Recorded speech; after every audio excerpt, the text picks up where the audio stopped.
but we are about to get underway.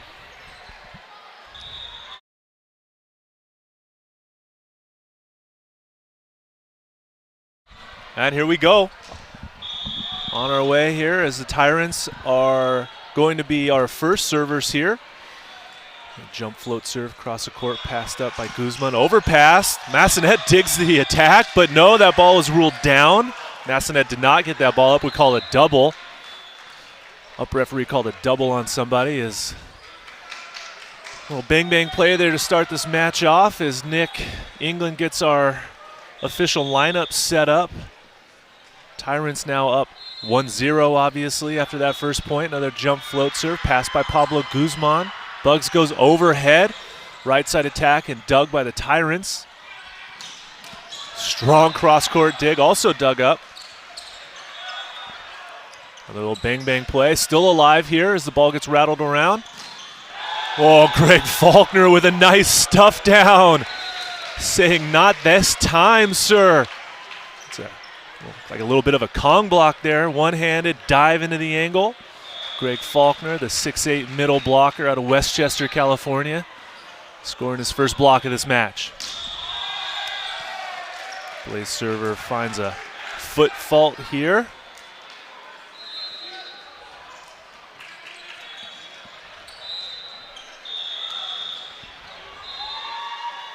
Gianluca Grasso with his jump serve. Passed it by Guzman. Guzman on the left. Dug up and rattled through.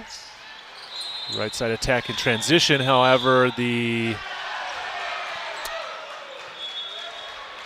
exactly sure what's happening here, but as our view is a little bit blocked by the cameraman and up referee, but point is awarded over to the Texas Tyrants.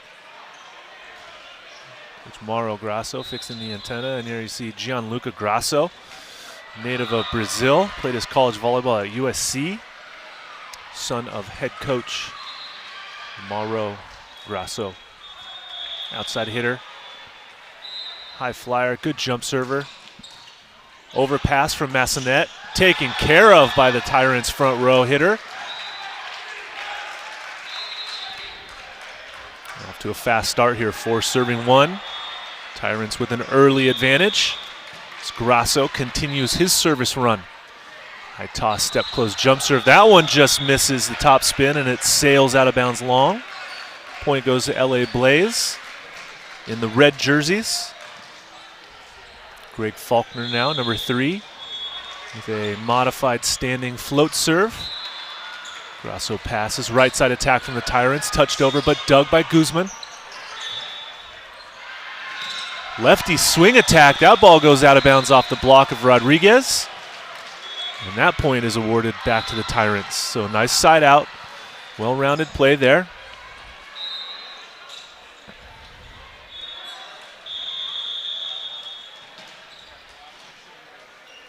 Texas Tyrants, one of the newer teams in the National Volleyball Association, if you haven't been watching. Jump float serve, passed by Massanet. Pablo Guzman, the Puerto Rican, from the left side. It's a nice kill cross court for the winner. Blaze now find themselves down by 2 points.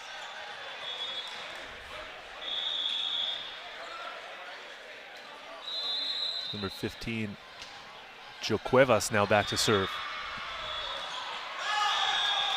That ball finds the net.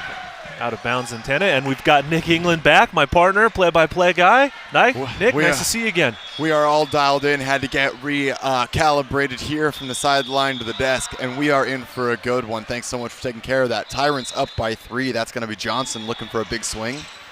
Sends that deep, picked up by Massanet. Guzman bangs that out, but it's dug. Massanet's going to take second ball, back to Guzman on the outside, and triple block shuts him down. That one is in. A huge move there by the triple block of Mounty, Robinson, and number 10, Gabriel Quinones.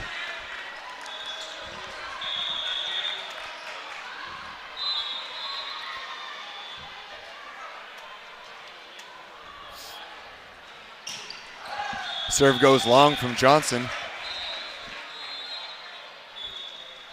And again, it's okay if you're seeing some of those missed serves like that. If you're able to really connect and establish a solid lead, talking to Mauro Grasso, he's all about their blocking schemes and their defensive efforts. This team loves to extend rallies and utilize their big hitters on the pin, so certainly no one to, or nothing to be laughed at on their efforts there. A little bit of miscommunication and a step close to send it over. Guzman with a hand pass. Big swing out of number 15. That's Rodriguez in the middle. Or sorry, number 14 in the middle there. Expect to see a lot of action out of Rodriguez. They're one of their best middle blockers on Blaze. Puerto Rican national team member as well. Yep. Pablo Guzman just misses that one over the tape. And that's going to be our technical timeout. Tyrants still in a 3-point lead in at 8-5. One of those big things right here, we're going to have to see Blaze start to shore up their, their serve receive a little bit, see if they can get activated a bit more in their, offense.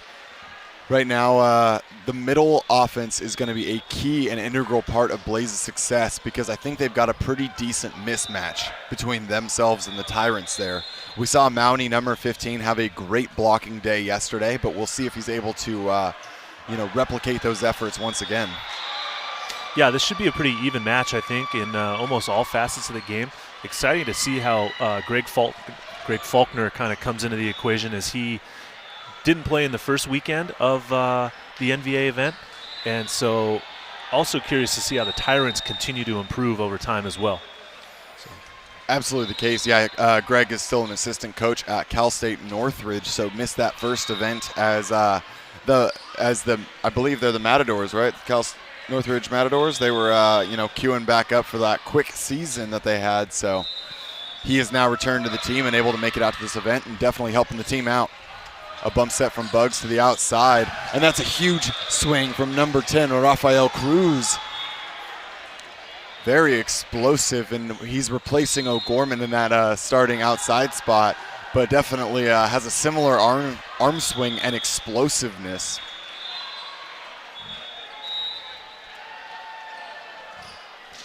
Rodriguez with a high contact, good pass by Grasso.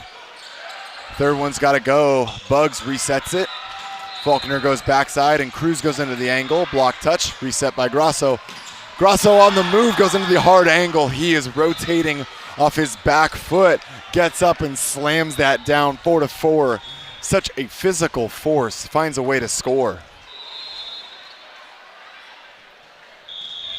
Earning a great point there, and that's going to put Mountie back to serve. Yeah, Gianluca Grasso, really an athletic volleyball player, undersized at 6'1", plays more like he's 6'5", 6'6". Really does. High flyer, live arm, jumps really well, obviously coming from Brazil and the long-lasting historical significances of volleyball in that country as well. Bugs goes for a dump. It gets picked up, though, by Massanet. Massanet sends this one over. Taken by Mountie in the back row, and back row attack from Robinson. Massanet with an excellent one-handed up, but sends that one into the antenna, not able to be saved by Cruz.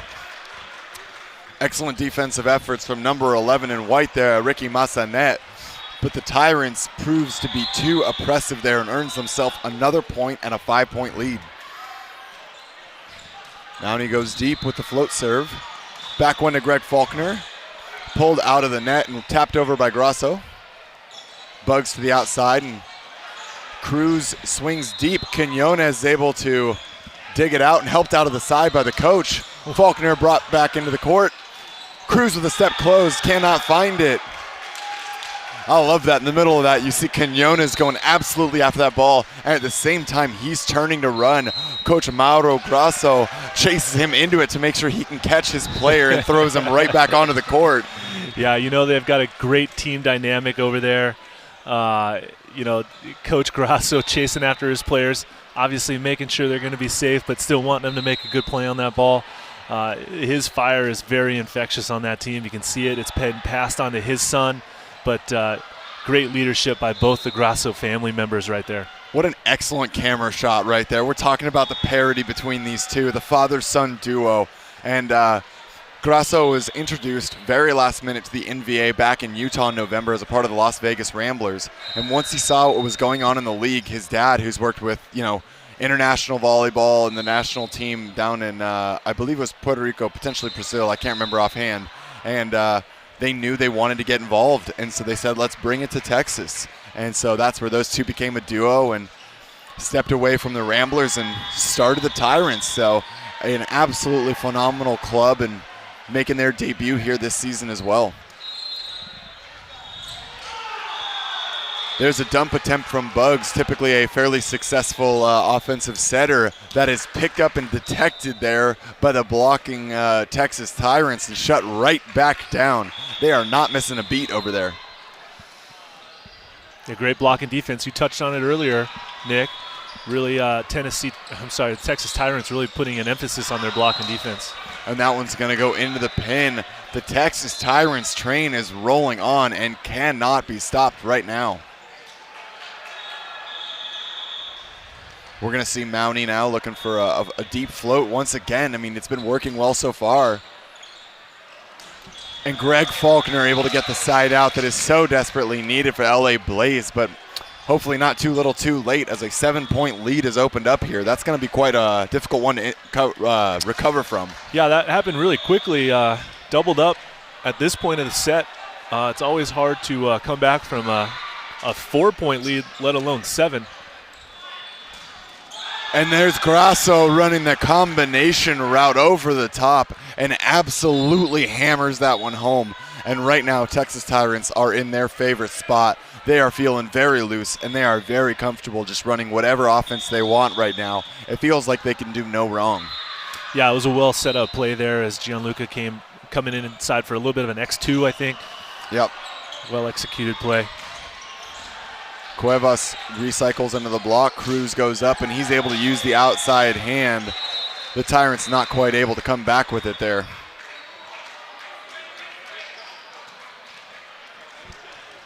For those of you that haven't had a chance to see the Titans play yet, number 17 right there in white, Tim Johnson, the man can fly. Actually. I mean, he might be one of the highest jumpers in the league. The guy can fly. Been a little bit under the radar in terms of just on the scene as a volleyball player. He hasn't been playing volleyball for very long, but he can really fly, jumps really well, he's got a good arm, and look for him to make some good contributions to his team. Yeah, Chicago native, went to Grandview University, and he's got, I'm pretty sure, well over a 40 to 42-inch vert. I mean, when he jumps, it seems like gravity kind of turns off. I remember watching him at the first event, just a little bit speechless, my jaw was dropping to see how high this guy could jump, and it's just like, wow. Like, how do you do that? Yeah, how do you replicate it, right? And one of those big weapons that we're not seeing here this weekend for the Tyrants is the fact that they usually have Daniel Jacobs, another oppo, and they'll actually do a double sub where they rely on their setter number 10, Quinones. They also have Isaiah Afaji on the bench. And they got a nice little double sub that they do, bringing in a new setter and a new opposite. Yep. If there's any rotations where they want to keep another opposite front row. And Daniel Jacobs is another one of those guys. I believe he was an NAIA all-offensive leader in 2017, if I'm not mistaken. Yeah. And he's an absolute animal. I'd like to say they're missing him this weekend, but they're playing some great volleyball and making it work with the roster they got. So yeah. A lot of that you can attribute to the success of that Grasso duo.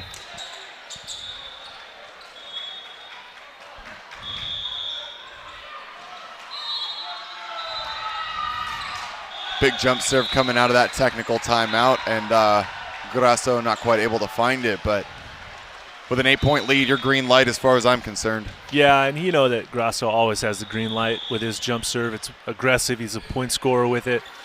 His team needs him to be on point with that. Little back set here, and Johnson with that big swing. And, that set was a little off the net, but when he jumps as high as he does, he identified very quickly the set location. And if you give him space to swing, that's almost not a bad thing as long as he can see it, because he's just going to swing that deep, high ball that's so hard to dig. It's worth mentioning here, Nick, that the Blaze played in last night's game against Team Freedom. Last game of the night.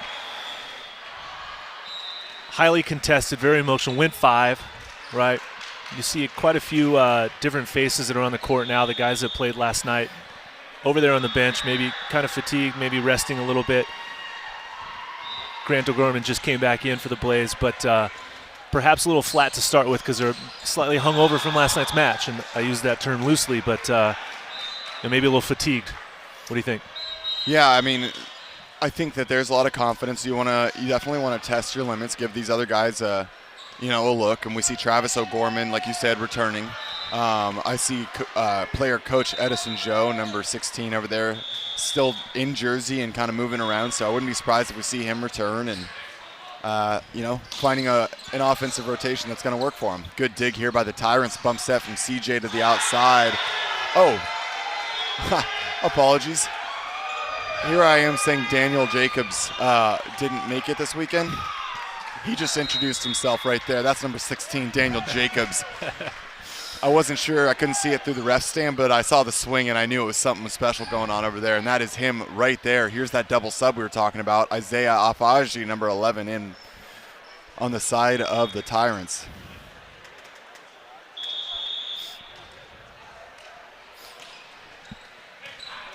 Haven't seen too many double sub situations throughout the weekend so far, but once again, that strategy being employed by the Texas Tyrants right now, and that's working out for them.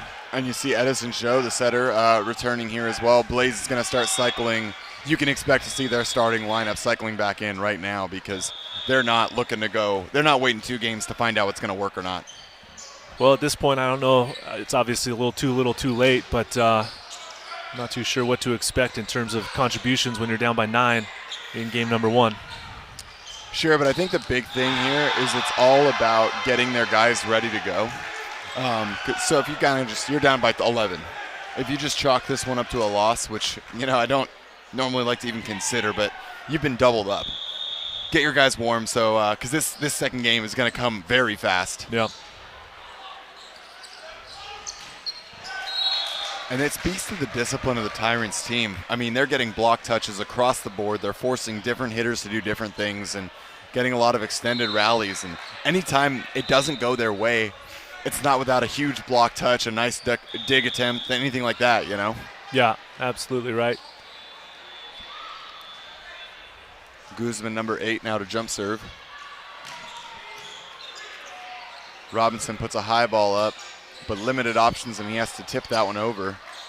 Edison Joe, that's going to be a back row attack from Guzman. He was on the line and well over it. Good idea. Unfortunate the execution wasn't quite there on that one as Pablo had his foot over that 3-meter line for the violation. But like I said, I'd rather get him warm and make the mistake now, let him swing that route and see it before it's too late. Oh. Wow, a bump set to the middle, and you see the physicality of Rodriguez. A nice little Joe Rodriguez connection right there. I always like to see the bump set quick. Yep. Edison just like, here you go. Just tease it up for him. Rodriguez was already there, ready to swing, and nice placement by the setter. Little turnaround pass, and Grasso quickly back in system. This is going to be a roll shot coming in from Joe Torres, dug by Robinson. Afaji to the outside of Grasso, and Grasso bangs that into the angle, looks for a touch, but he gets a call in the corner, but it's overruled, and there's going to be no touch called there.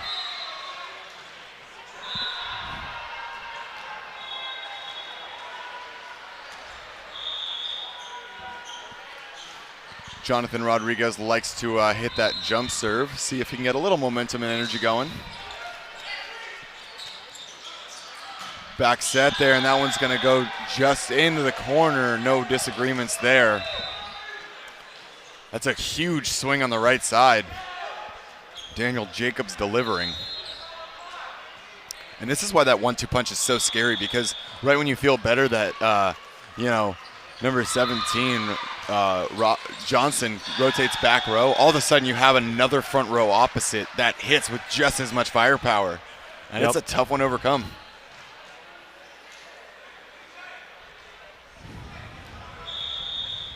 Mounty went on a great serving run the first time he was back, and doing it once again.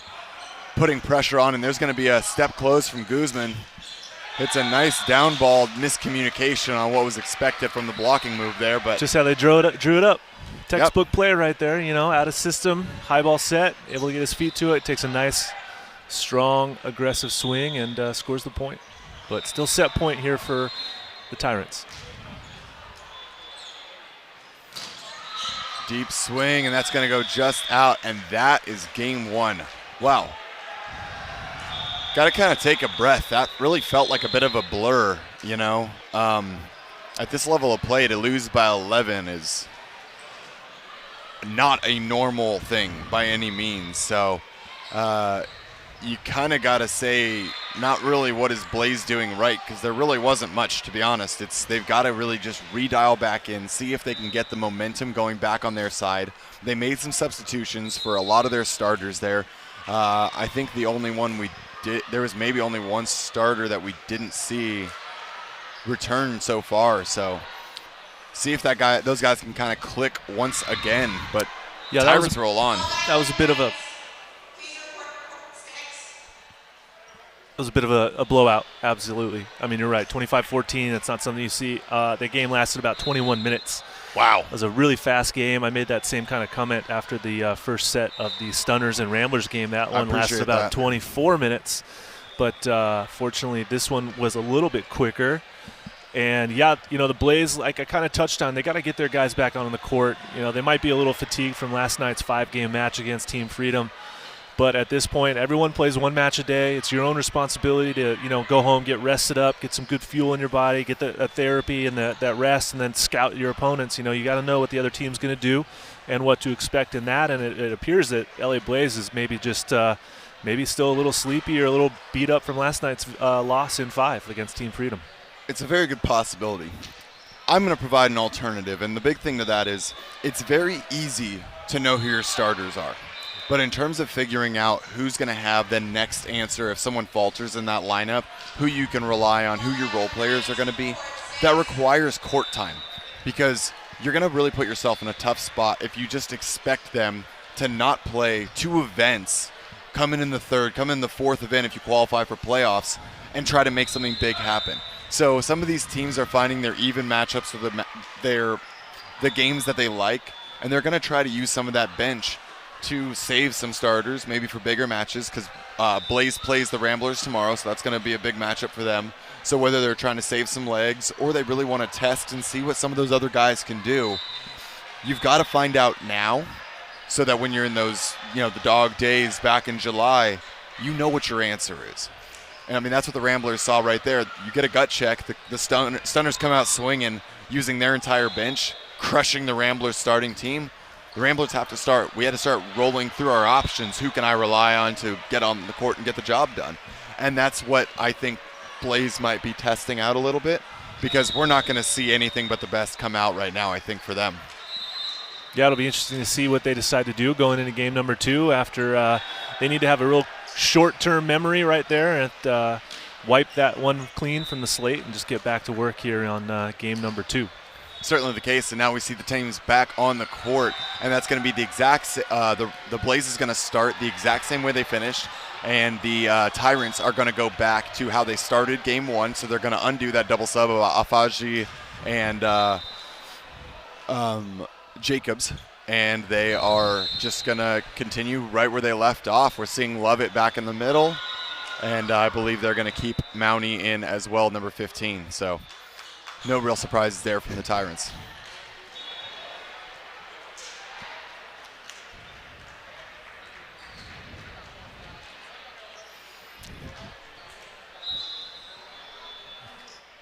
Still some rosters, I think, getting confirmed and locked in, but we're about to be underway here. The big thing is I want to see Blaze able to get a couple block touches and slow down a couple points.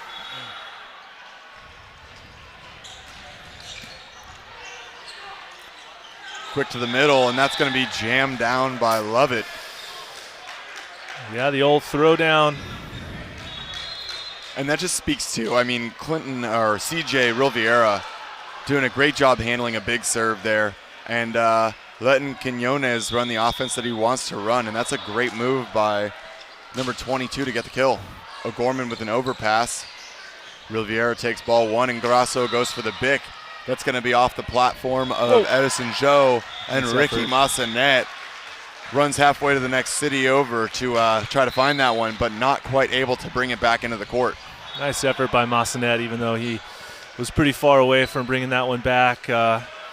Sometimes that effort can be infectious, and trying to get his own teammates to do the same thing maybe as we go farther into this match. Grasso hammers the ball, but once again long. He's 0 for 2 on his last 2 serving attempts. And that's going to bring Jonathan Rodriguez once again. He was having some good success hitting a jump serve. He got a point or two last time he was back serving. See if he can be the catalyst to a little bit of a blaze run here, get them ignited.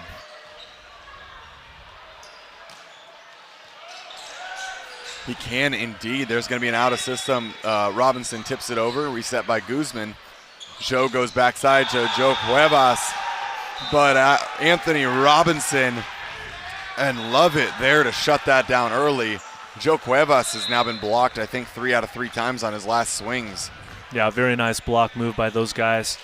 Closed it off, shut it down. A float here from Lovett, backside, and Cuevas goes in and he gets that. He gets the repeat set, hard angle, one-on-one against Robinson, and buries that one into the angle.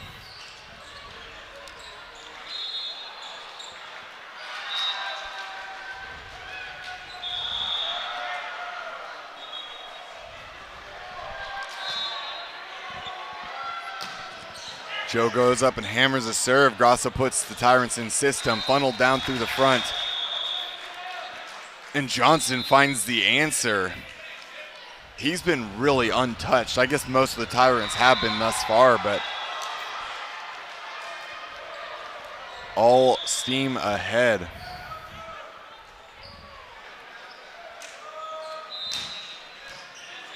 Johnson with a big jump serve. Great pass by Guzman, and Guzman goes into the Bick route.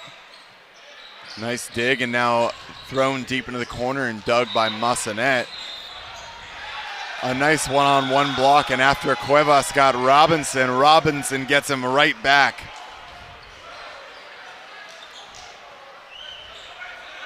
Cuevas still struggling to find a continuous rhythm here as an offensive option.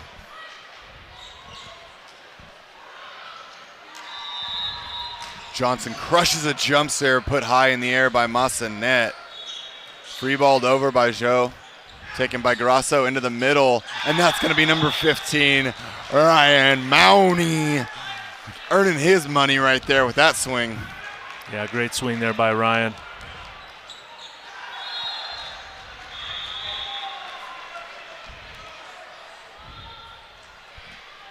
Johnson still on a bit of a serving run here, seeing how far he can go. O'Gorman puts it up, and he's the only option with that pass. But he swings through the triple block and almost dug off the foot as that ball is basically punched into the ground there and caught in place by CJ Riviera. But O'Gorman's offensive prowess able to overcome the defense of the Tyrants. Yeah, we got to talk about how much of a key O'Gorman is to this team right now. Offensively, service pressure from the inline, the way that he could pass the ball for him. Wow, and he hammers that one, but you see a great pass from Robinson, and Quinones identifies an opportunity to throw that dump down through the chest of middle blocker Greg Faulkner and Pablo Guzman on the outside. Number 10 really doing a great job this event so far, running the Tyrants offense. Ball aired out there. Faulkner takes a bit of a short stroke. Mowney keeps it alive, but hits the ceiling. It's got to be free-balled over. Joe goes back to Faulkner once again. Blocked and covered by Guzman. A little bit of an offset. Tyrants get another block. Ricky Massanet airs it out. And there's the third. There's the final. That book wrote itself, and Ryan Mowney, an absolute monster on the net. You'll love to see a defensive effort like that. Number 15, earning his keep for the Texas Tyrants. Big block right there. That was impressive. And you love to see it. Guzman was going with the philosophy that there's always more angle. Yep. Not on that one. And you know what's so impressive to me is it's very hard to consistently get out to the pin, get over the net, get pressed, and be disciplined. And to do that 3 times in one play. Ryan Mowney made a tremendous effort there, and a great point earned by him. Wow. He's working hard, earning that paycheck as a middle blocker. You know, a lot of lateral movements back and forth, but fortunately for him, I think he had a good beat on where the set was going to go every time. And on that third time, he finally got him down. Definitely the case there, but, you know, we're at our first technical timeout, and the Tyrants are just dialed in.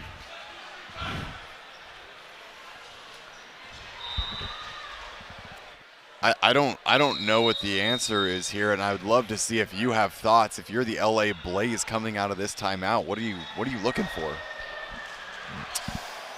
That's a great question. I think I would want to get Jonathan Rodriguez activated a little bit more. I know he's in the back row right now. He's not on the court, but he'll come in and after the Blaze pull off a side out here. O'Gorman, you know, not playing in that first set very much. He needs to kind of get his oil warmed up and get that engine going. But really, you know, it's kind of hard to say what it is exactly, but create some kind of sense of urgency moving forward and figure out how to score more points. Tip over the top, back set by Mowney.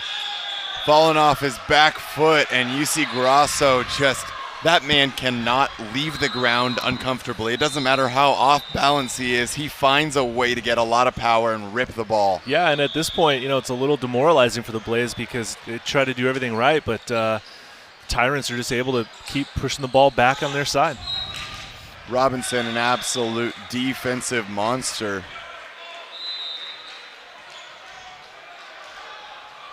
Net violation there on Texas Tyrants. No, definitely not agreeing, but doesn't matter. They're going to keep going all the same. They're saying Mowney's jersey hit the net there. Robinson goes high to the middle of the court. Tight set here. I mean, that was a tight back set, and that was a D ball. That was about 1.5 feet off the net. I think Quinones might have forgot that Johnson was in the back row, but he was still able to get to it. Yep. One option once again, high ball into Johnson, let him swing high off the hands, dug by Cuevas. And Edison Joe tries to go over the net, but the steady hands of Gianluca Grasso over the net and terminates that one right away. Another one of those examples that just when the Blaze think they get a break, the Tyrants are right there to take full advantage of it. Mowney gets the overpass, and that's going to be a double. Yep, double called on Edison Joe. He's front row there, but I think he needs to turn and dump that or something. You're 6'10" as a setter. No reason to try and do too much. Yeah, he was trying to get the ball over to Jonathan Rodriguez, but there's Jonathan Rodriguez connection you were talking about. Yep.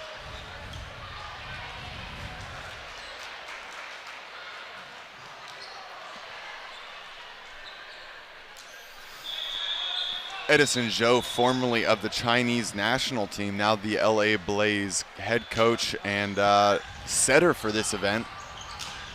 And Gianluca Grasso, resident hammer and enforcer for the Texas Tyrants. Another kill. The 6'1" enforcer. Man does it all. One of the most defensively talented outsides here, and finds ways to score in a variety of creative ways. Huge swing there from Jonathan Rodriguez, and I love it when we make a call on the sideline here and it starts coming to fruition.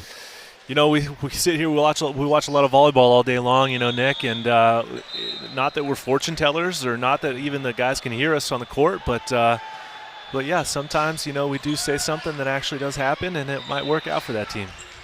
Yep, and that's a bit of a clamp set.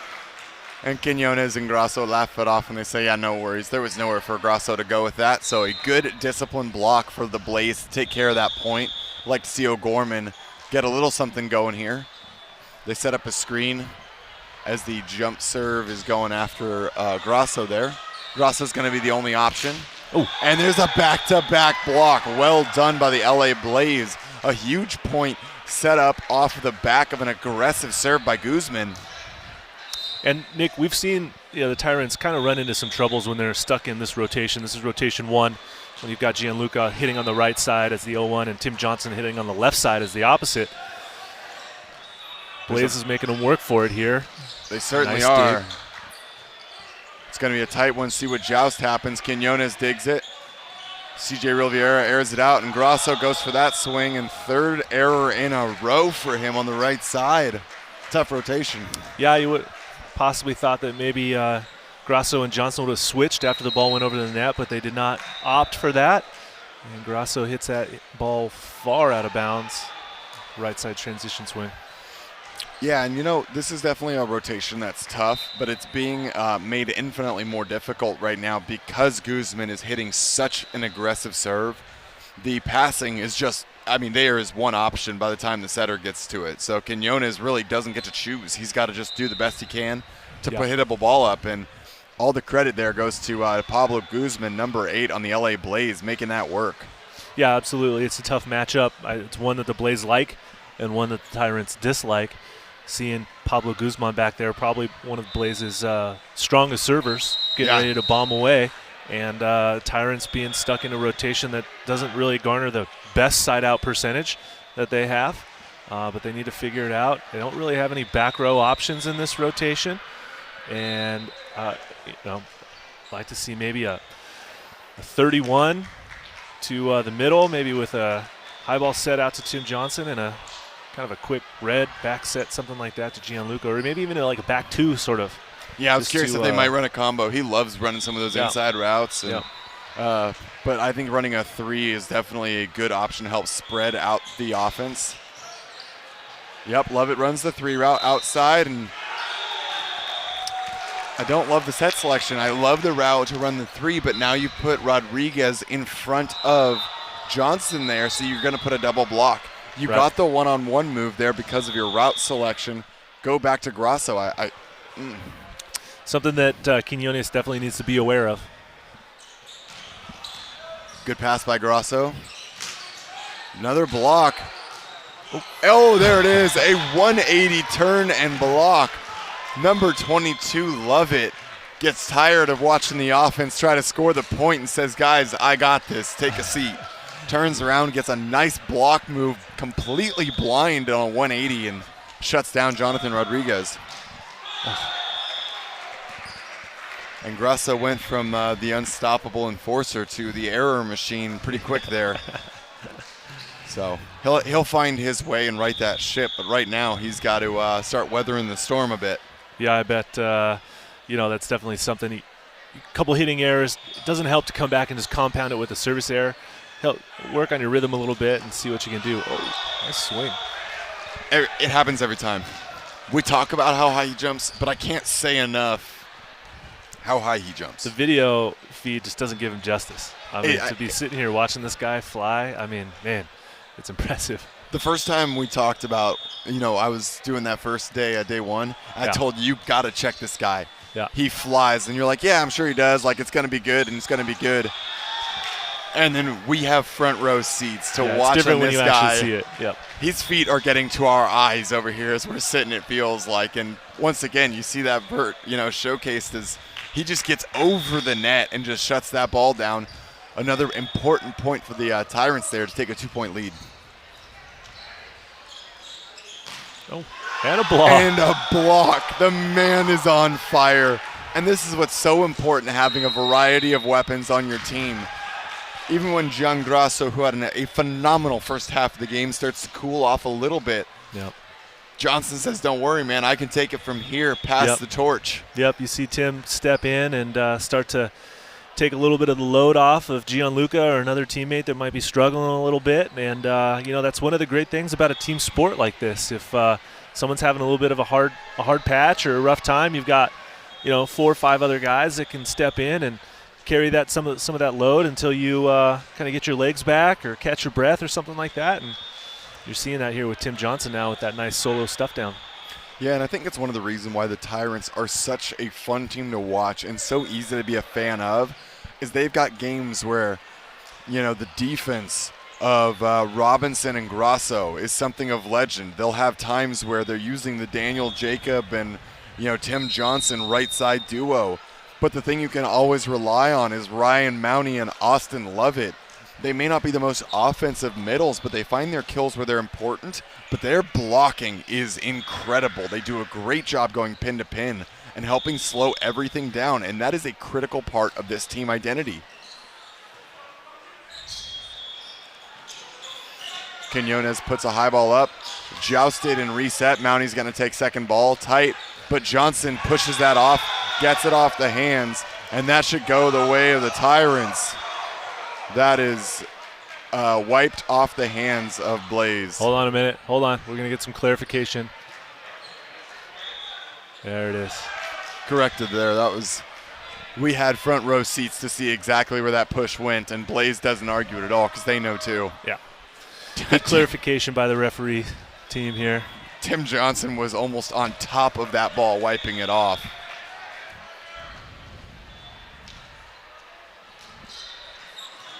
Float serve here to Massanet. And O'Gorman buries that one. There he is. Kind of sounded different. He kind of got on that one. Hadn't heard that one since this match started.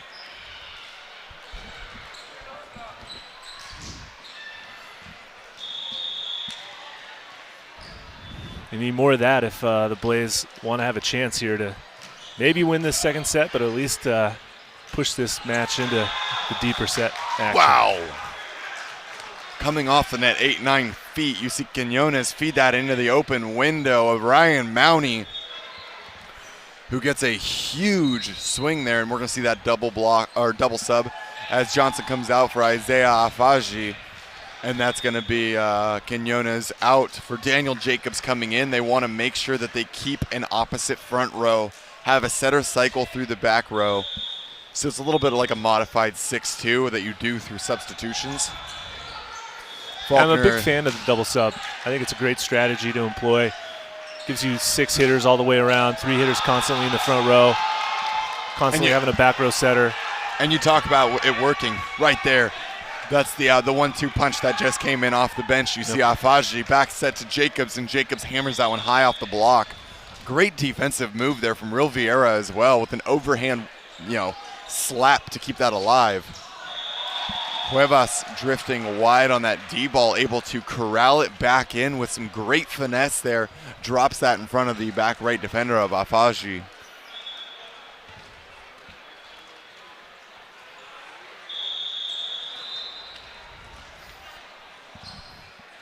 O'Gorman here seeing if he can start getting a run going for the LA Blaze. They've got to create some pressure from the back line.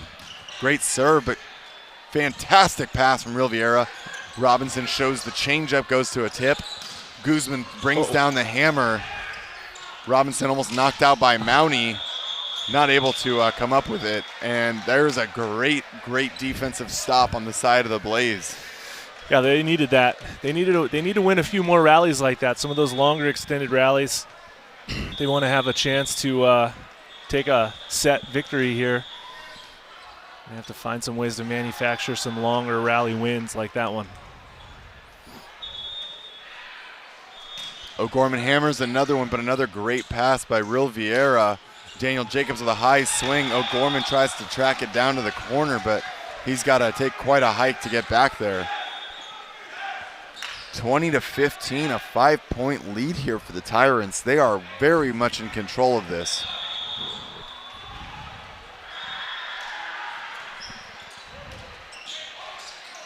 Oh, nice little back dump from Mr. Edison Joe. KG 6'10" setter with the back dump there.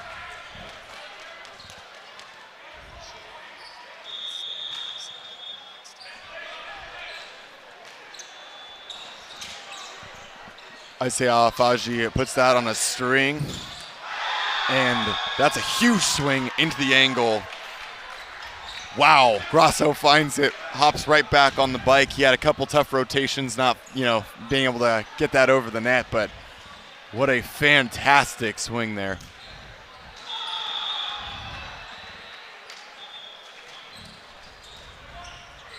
Nice pass by Massanet. Ooh, Jonathan Rodriguez he flies too. He gets up there, high point of contact. Yeah, he's been a consistent for the Blaze, consistent middle blocker performer. Really seeing a good connection between him and Eddie, the setter. Like to see more of it, but the pass has got to be there in order to run that stuff. Hand pass by Robinson. It's going to be a gather step there from Grasso. He goes for a chop over the top, back set. Joe Cuevas tries to find a touch. Doesn't get one at all, puts back spin on that, and that ball goes out with no touch. No touch indicated by anyone in the referee squad. They're saying that it looked like it deflected, but that ball actually I saw it just had backspin and just kind of took off. I did not see any touch myself. Yeah, no, I did not either. I would concur with you on that one, Nick. All right, timeout called, and we're going to take a quick look at the standings. I want to kind of talk about the importance of this match, specifically in the scope of the Tyrants and the Blaze. So here we've got the standings and in the American Conference, for both of these teams. So coming, Blaze at 3-1 and the Tyrants at 2-2. A win here for the Tyrants ties them up, and that's going to be a really, really important one. And I don't have their overall FIVB points on hand, but that's really going to put the Tyrants in a good spot if they're able to get this, quote-unquote upset win. Especially in a sweep. If they were to win in 3, that'll really help their point total, but it'll also give them a head-to-head victory over the Blaze. So you could potentially see a flip-flop here on the 3-4 seeding, depending on where they rank with their accumulated points by the end of the year. But having the Untouchables down there as well, kind of nipping at the heels, it's going to make this conference pretty interesting. And we come out of that timeout with a Daniel Jacobs hammer shot. Middle swing goes long, and Jonathan Rodriguez unsuccessful for one of the first times this match.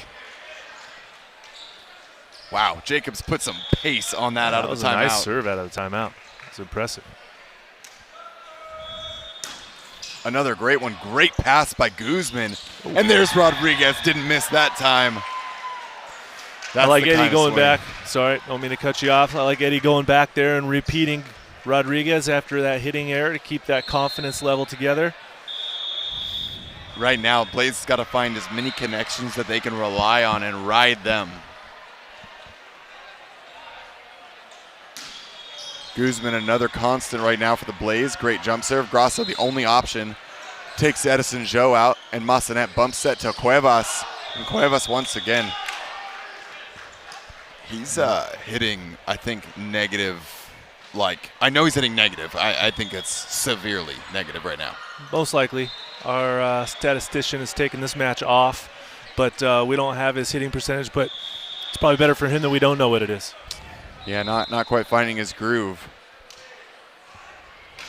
Grasso hammers that, and there's the rhythm he's been looking for.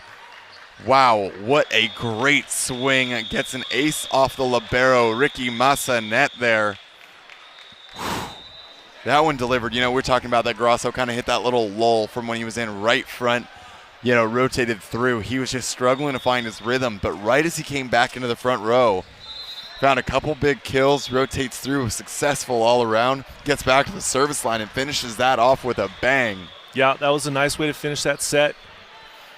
Gianluca definitely, he had missed his jump serve before after a couple of hitting errors. We had talked about that one, so that was a nice rebound to see him come back and be able to score that ace, close out game number 2. And now we're between games number 2 and 3, so that means it is T-shirt time, and time for a couple of our young fans to get out here and do some serving to see if they're able to get an opportunity to get some free NVA gear. And if you're at home and want to get a chance to get your NVA gear, make sure to follow your favorite teams on Instagram. Many of them are opening stores for a couple weeks at a time, getting some product out there that you can get involved with. And if you're here in Atlantic City, stop by the NVA booth just behind us at the NVA main court for official team gear. Also want to say a huge thank you. We're seeing these young players out here. That's all because of JBJ Events, the proud partner of the NVA, putting on this event. They've got some great East Coast events that they put on, and there's the first T-shirt hit on the court. It's awesome to see the entire crowd coming together, supporting pro volleyball, and helping grow the sport all together as one big community. We also want to say a huge thank you to Harris Casino for hosting us this weekend. And of course, as always, Mikasa, the proud ball sponsor of the NBA and proud sponsor of the top leagues all over the world. Proud to be another group working with them and can't thank them enough for all the support they give the league.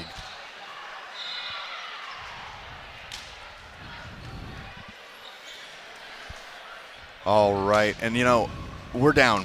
You're down. You're coaching Blaze. You're down 0-2. What are you looking at right now? Well, that's a great question, Alex Trebek. I mean, that's quite a puzzle right now. You look over at their bench and you're not seeing a lot of real, confident faces. You see a couple guys looking like they're a little bit down in the dumps. I can't believe we're down 0-2 right now. We've got to come back and figure out a way to sort of, they haven't scored more than 18 points so far in this match, between those first two sets. So I think Jonathan Rodriguez has got to become more available and some kind of a bigger factor, whether it's from the inline, but offensively he's doing a good job for them. Maybe they need to change it up in another department, but having Eddie setting again is definitely the ticket.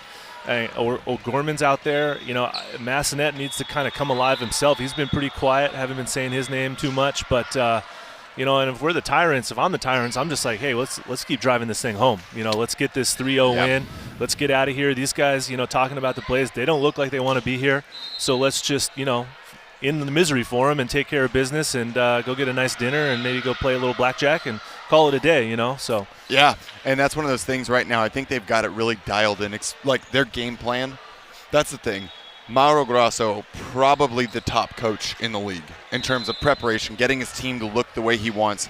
They're making clear upgrades, not in their roster event to event, but in the way that their roster performs.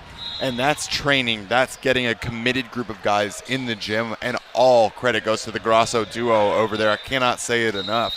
And a huge part of that is now watching them execute. They know how they want to win. They're using that double sub to great success.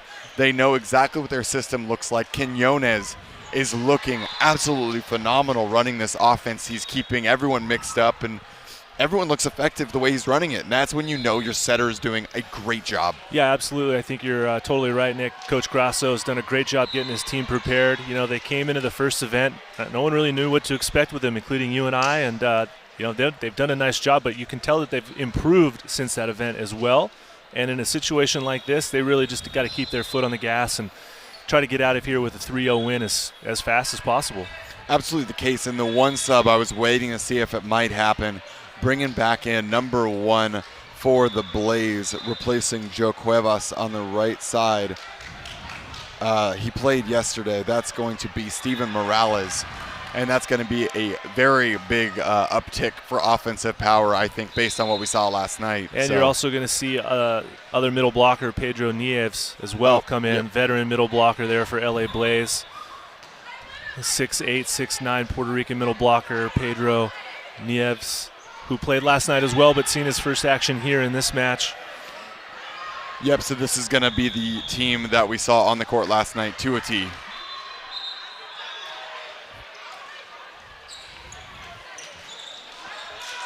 Nieves with the big swing off the bench to get it started. And that's what I was saying. It doesn't matter how off-balance Grasso looks.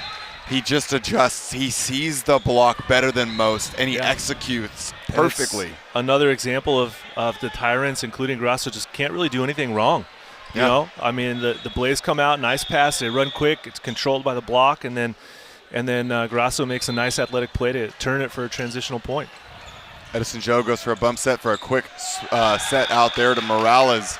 And Morales does a great job getting his feet there, gets great hand location on that, and wipes it off the block for a point of the Blaze. Strong wipe there by number 1 in red.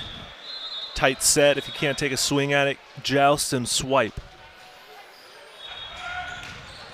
Guzman hammers that, but Robinson puts them in system, and Grasso tips over the top, but Massenet reads it like a book. Goes back to Morales, dug by Riviera, and a little, was that Grasso? I don't know who tried to set that, but I don't think it was Quinones. I'm not too sure what happened. I was kind of blocked on my view. Yeah, but that was, I saw that was a dump attempt there by Grasso. So we'll see if Tyrants are able to get out of this rotation 1. We saw it give them some trouble in the past. Be a hitter, Grasso. Don't be a setter that wants to dump. There's a good block move and a quick reset. Another one, Neves getting 2 touches in a row. And there's the high swing, but that one's going to go out. And that's exactly why you want to see Pedro Nieves back in the court, because his veteran blocking is something that is really going to help increase the time of the rallies, give them a couple more defensive options and digs, and buy Ricky Massanet a little bit of time to do his thing back there. Yeah, that was a good swing by Tim Johnson. It was a good idea. Execution-wise, he just missed wide. That's going to be a back row. Yep, point for the Blaze. Back row setter as that ball breaks the plane, and I'm actually surprised. Typically, if you're O'Gorman in that position, you've got to know where the setter is. You want to hammer that ball. You do not want to leave any doubt that you made contact with the back row setter there. So it's quite common to take a big swing on that, but gets the point nonetheless. Great call by our officials. And there's Pedro Nieves, except for he netted, and he knows it. So that's going to go the way of the Tyrants. And that right there is a great example why we see so many of these players go up and kind of push the ball one way or the other, because they know that it's a little dangerous to swing on some of these overpasses sometimes.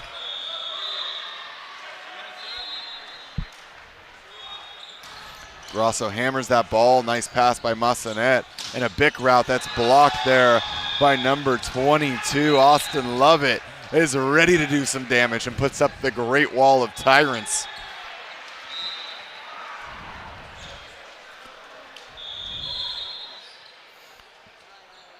Grasso looking to answer back with another aggressive serve, and he does in quite quick fashion. O'Gorman with a nice high swing. Real Vieira with a dig and a back set to Johnson. Doug O'Gorman with a bump set to Guzman. Guzman chops it over the top, dug by Real Vieira. Quinones on a quick set to Robinson, but that one's going to be blocked straight down by Pedro Nieves. Hey. There is what we're seeing, the huge boon of Pedro Nieves making his appearance back on the court. Great defensive stops and a great adjustment on the side of the Blaze there to put him back into the game. Real Vieira, high pass, back set, and that's a high swing. Johnson doing a great job, and there's a little bit of talk about closing the seam. Guys, I don't think it matters when you're getting hit over the top. Yeah, Tim Johnson does not drop that ball down low enough to hit through the seam. He just goes over the block every single time. Deep float, and too deep is the float. That one's going to go out.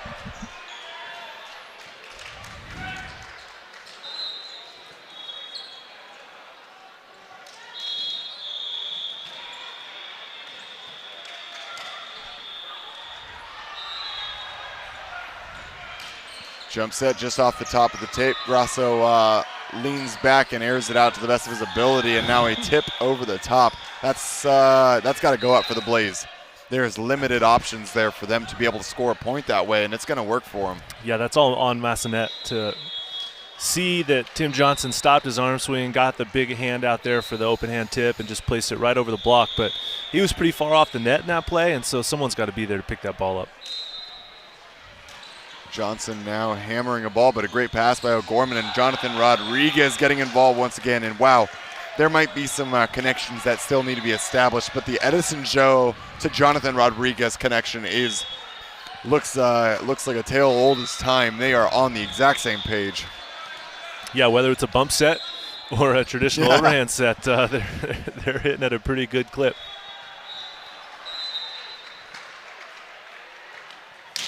Oh. O'Gorman almost hits a float serve out of the intended jumper there. No top spin able to be achieved, and he bombs that one long.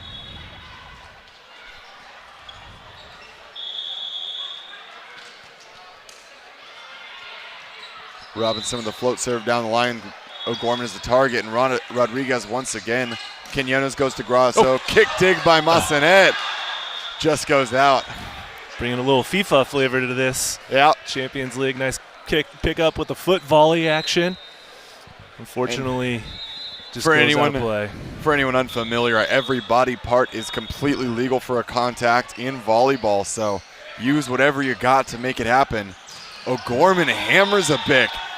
He's on a bit of a drift route there over the top left shoulder of Jonathan Rodriguez. Edison Joe uses the high-flying George Mason alumni to hammer that back into zone 1, and a great kill for the Blaze as they have a 1-point lead going into this technical timeout. Yeah, you know, Gorman, he doesn't look fatigued from last night's match. I'm not sure why he didn't start this one. He's jumping pretty well. His serving is seemed to be on point, and his offense is, you know, contributing nicely for the team. I'm kind of wondering what would have happened if he had started this match. Like I said, I think it was really Blaze trying to give some other guys some playing time, but I think that's a little bit of a miss in terms of the lineup or the opponents that you've got, your opponent lineup. The Texas Tyrants are definitely on a heater, and they are a team that is one you cannot sleep on. They have had one of the most difficult seasons so far. Event 1, they had to play against the 1, 2, and 3 seed in the Stingers, Ramblers, and Stunners. They were able to take the Stunners prior to a lot of the Stunners upgrades that has been rolling straight along through this tournament so far this weekend. But, you know, the Tyrants definitely not anyone to be scoffed at, and we saw them pick up a win yesterday with Gianluca being the player of the match. So they're sitting at 2-2 and definitely in a decent spot altogether. Yeah, but they would definitely like to run home with a 3-0 victory and let the Blaze know that, you know, they're a force to be reckoned with as well. They certainly would. You got that one right. Rodriguez takes a big serve, but not, you know, just barely missing that one. If he goes straight down the line, I think that one goes over. It was so close. But Mounty now, who's had a terrific serving run time and time again.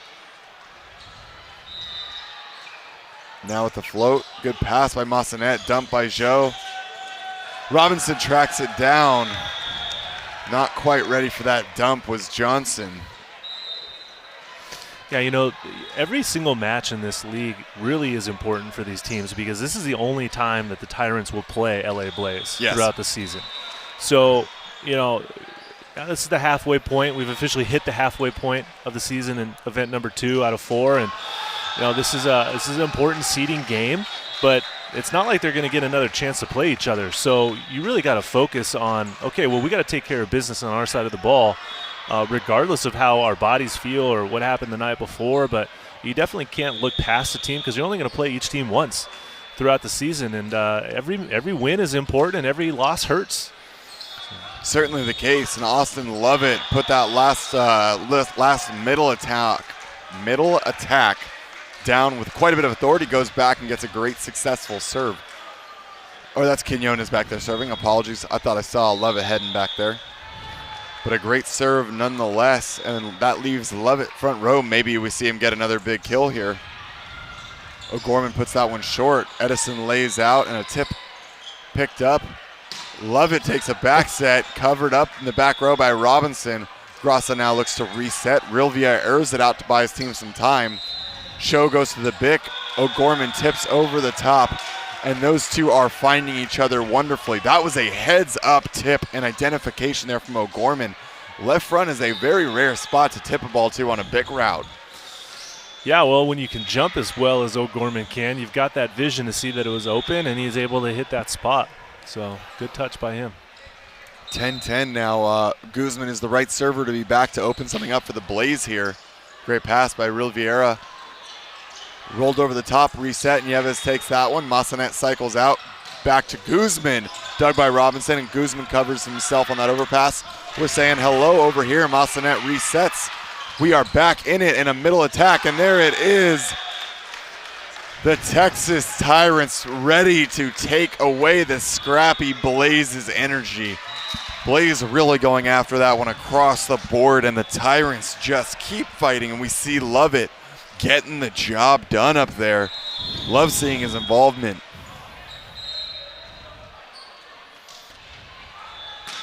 Grasso hammers that home. O'Gorman gets underneath it, but it's going to be a tough pass, and not much Edison Show can do with that one. O'Gorman's going to have to bring him a lot more to the front row.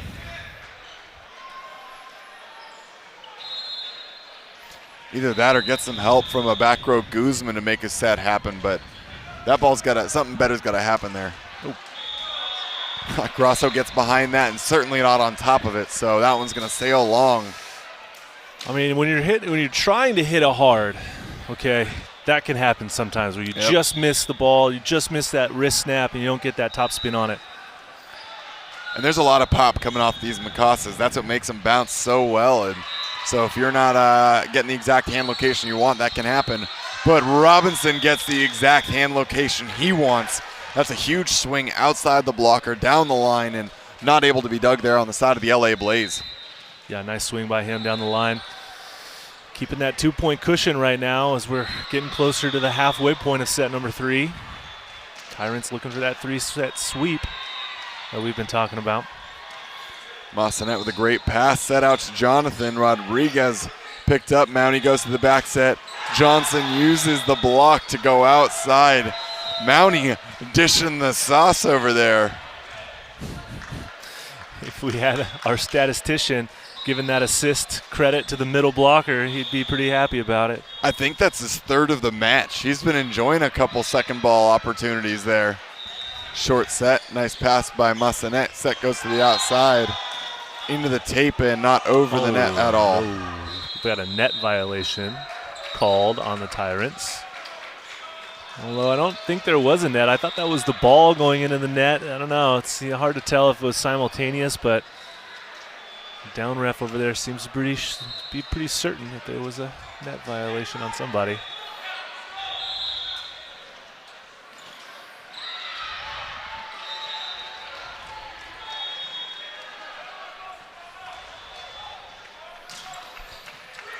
Grasso cushions the ball well, and Johnson with a huge physical swing. He is an absolute specimen.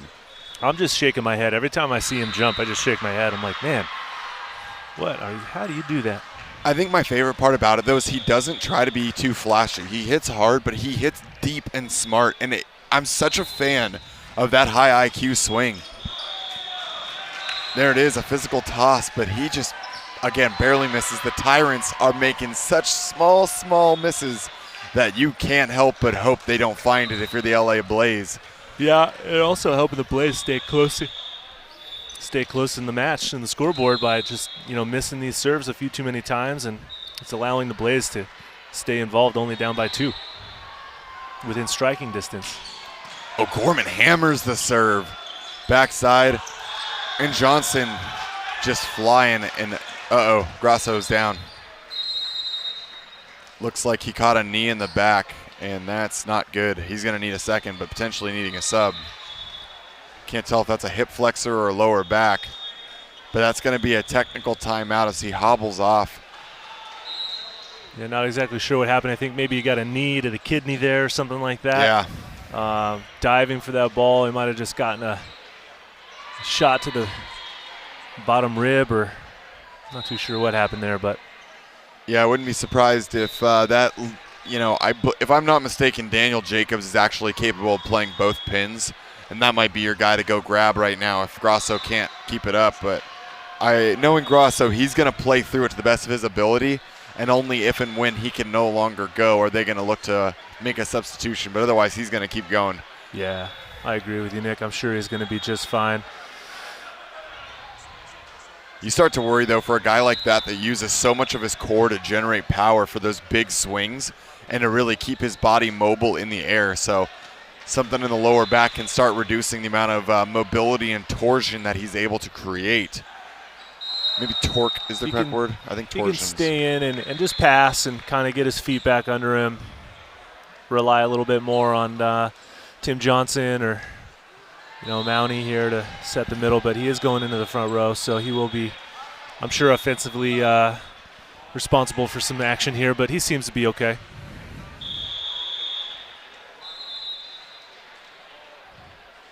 Anthony Robinson with a float serve, taken by Johnson, and that's an overpass. Grasso swings off the head of the block, and there's going to be a net as the Blaze turns an elbow into the net. Edison Show with a big one, and the unforced errors right now are starting to add up for the LA Blaze. The sun is setting a little bit on the LA Blaze, unless they can figure out some kind of answer here to respond to this. But down by 4, momentum clearly on the Tyrant side. Tight set handled well by Johnson. Quinones gets a good block move, slows it down. Grasso's step close. Edison Show goes back to that Bick route. O'Gorman Tips it over, Real Vieira to Grasso. Grasso chips it into the angle with a triple block in front of him. Able to beat that, and Massanet not able to cover all the court that is left open when a triple block move is made. Yeah, real nice change of pace there by Gianluca Grasso. Goes with a little cutty roll shot, something that you usually would use on the beach. Nick, I've seen your cutty roll shot. It's pretty good, but not as good as that one. I'm not going to even, I'll say thanks for acknowledging that I can hit a ball occasionally, but Grasso definitely one of the best in the business here in the NVA. Huge point there for the LA Blaze. Stop the bleeding a little bit. Jonathan Rodriguez, once again, a great opportunity for them to start to close this gap.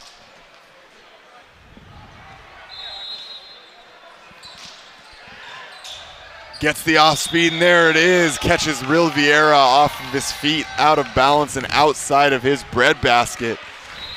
Jonathan Rodriguez takes care of business with that ace. His first ace of the match, making some good contributions after not starting. Hoping it won't be his last for sure. Real Vieira dialed in on that pass though, and Johnson goes back, and you talk about being dialed in. Johnson is all over it. Caught his foot a little bit there on the difference between the sport court and the, just goes down with it, but laughing it off, and yeah, he can do no wrong. We said it. Speechless, Nick. You're speechless. I don't know how you stop him. He's batting 1,000 right now. Yeah, he is hitting at a pretty high clip, and obviously extremely difficult to stop. Oh, wow. But that's dug and kept alive. A little bit of help attempted there from Lovett. Not much he's able to do there. Puts him at a tough angle trying to keep that one alive. Unfortunate Mountie doesn't get credit for that dig, but nice to see a middle blocker stay home at middle back and playing a little bit of defense. Yep, nice little adjustment in the defensive scheme there, putting Anthony Robinson in left back. Edison Joe hits a float serve.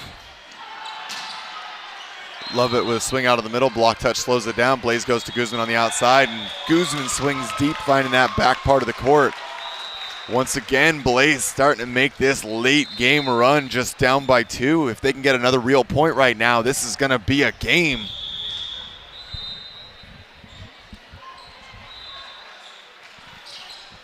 Good float, and it's a great float. Anthony Robinson hands get broken there as that point goes right through him. 18-19, Blaze now down just by 1. And there's the timeout by Coach Mauro Grasso, I think to the surprise of no one. No, it's a good timeout by him, you know. Stop the bleeding a little bit, get a chance for his team to kind of regroup. Obviously, the ace doesn't help, you know, but unfortunately Anthony Robinson there just couldn't get low enough to pass that ball up with his hands. It's not like this is an extremely difficult serve to pass, but you know, just kind of talking about how to track that ball into the arms and staying low, get that pass up to the net so Quinones can run a good solid offense and get back to business here. It's this one is really, we're in the late part of this game though, so Blaze needs to put the gas, you know, they got to hit the gas pretty hard right now, but Tyrants definitely in a comfortable position, need to keep playing very loose, and you know, with 2-game lead, there's no reason to stop swinging right now. So big set to Johnson, tips it over the top. Tip back over the top, Johnson covers. Outside to Grasso, Grasso recycles, but the cover is not there, and Grasso expects his guys to be there for that cover ball. As he should. That was a setup cover play by Grasso. He's smart enough to realize that he couldn't get a good swing on that set, so play it into the block and expect your teammates to cover you, and unfortunately that didn't happen that time. Nice. Oh, I thought he hit the corner on that one, but it goes out of bounds, wide. And now the Blaze take a 1-point lead. Well, you know, they made those adjustments when they needed to get the guys warm at the right time, and they're coming in that late game stride. Goes back to Johnson. Massanet almost perpendicular to the ground when he makes that touch and not able to keep it alive. Giving a little Keanu Reeves matrix move there, the lean back, try to get the ball dug up in the middle of the court, but it just kind of careens off of him and goes out of bounds. Nice swing by Tim Johnson now. And we're tied at 20s, making this game interesting. Massanet with a good pass. And now Guzman proving to be the answer offensively time and time again for the LA Blaze. And again, we talk about the guy, knowing your guy that you want serving the ball. And right now, hands down, that is Pablo Guzman.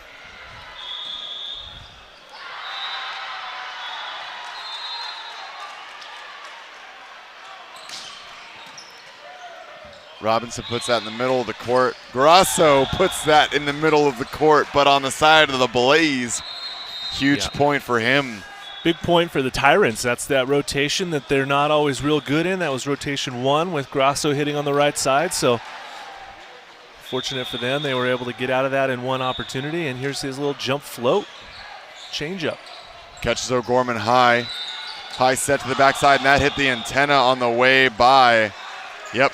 Ref saw it too, dialed in. Sometimes that's hard to see actually right in front of you like that because it is so close so fast. So good recognition. And another float. One option, and that's going to be O'Gorman. He's able to get on top of that one and use the inside hand there of Lovett.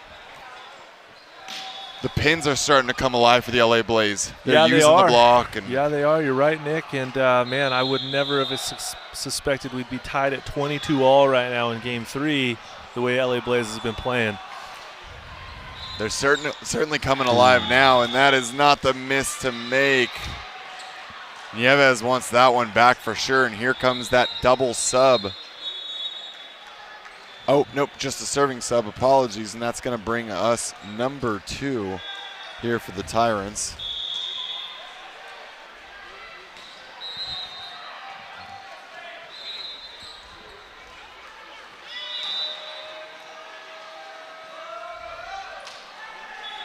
That's Zakir Pasha. Ooh, Jonathan Rodriguez goes into the chest of Quinones. Not quite able to find his platform the way he wants it. Apologies, that's Zakir. Zakir Pasha, the serving sub for the Tyrants. And now we are going to see once again Steven Morales gets the overpass. O'Gorman not ready. No. That was a variety of errors there that have got to get shored up. Number 1, Blaze. Morales works hard to get the overpass.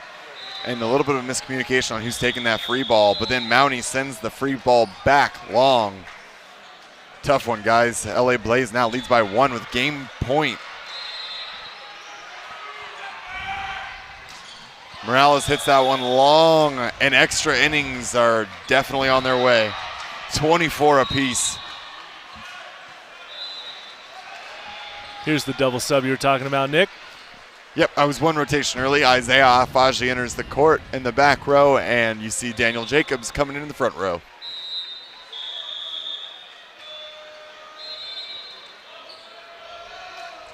Afaji with the float. Good pass by Massanet. Outside, and that's going to be a kill for O'Gorman.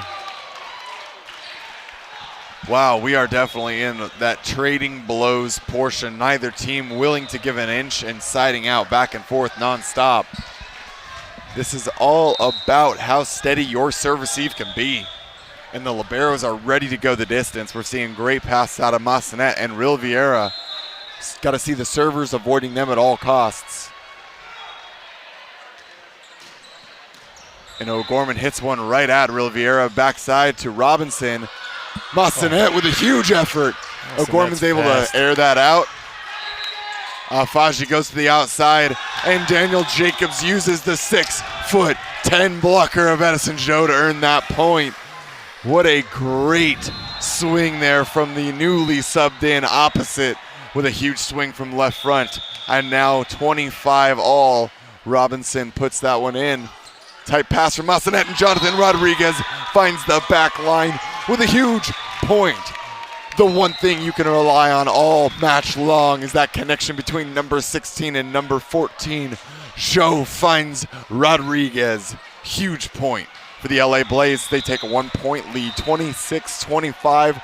They are alive here in Game 3. Rodriguez goes the deep float and hands it back to the Texas Tyrants on a silver platter. These missed serves will be the death of the LA Blaze.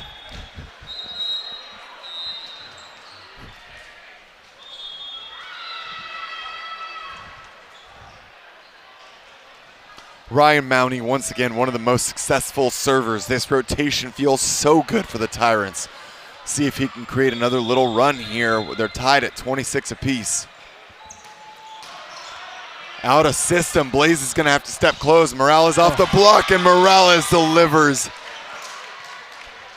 What a great clutch response.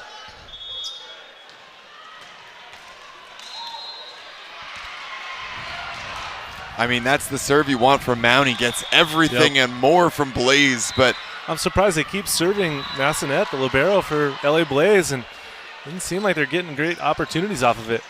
Totally agree. Guzman takes out with his hands. Joe goes to O'Gorman, and O'Gorman is the big option. That man is untouchable. He's 3 for 3 or 4 for 4 out of the Bic, batting 1,000. And Edison Joe able to send this into the fourth there on the back of O'Gorman, number 12. If you didn't know his number, you know it now. I'm a little bit speechless, Nick. I don't know what just happened other than we're going to game number 4 after the Blaze were basically dead in the water through first 2 sets. They didn't start playing until halfway through the 3rd set there.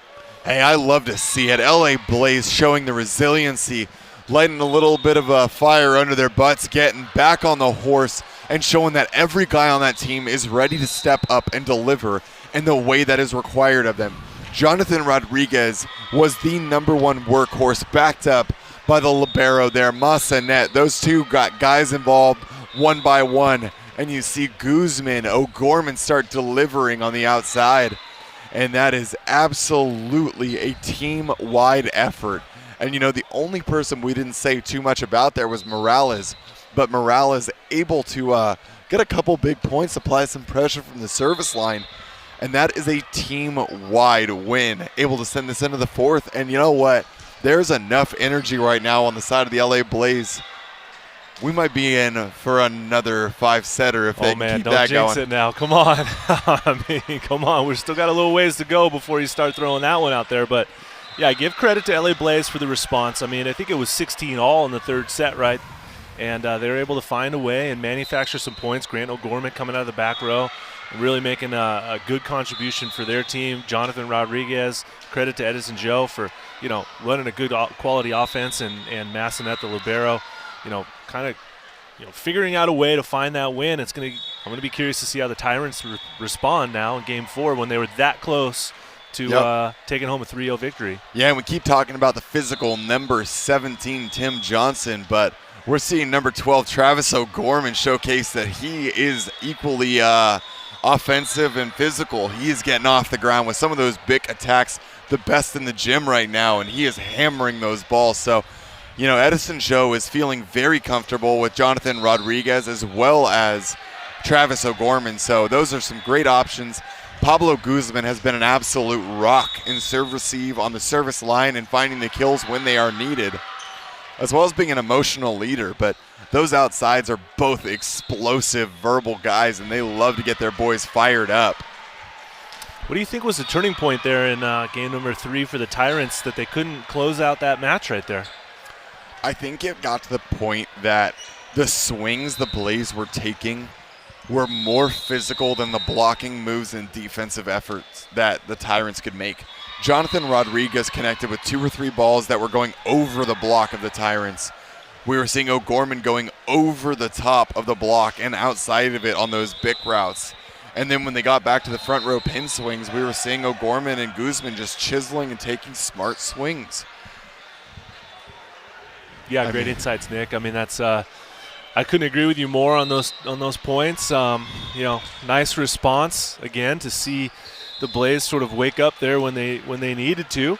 But you know, now it's going to fall back onto the Tyrants to see if they can, you know, kind of solve that puzzle about, well, okay, that's fine, you won that set, but we're going to come back out of the gates here and try to win this match in 4.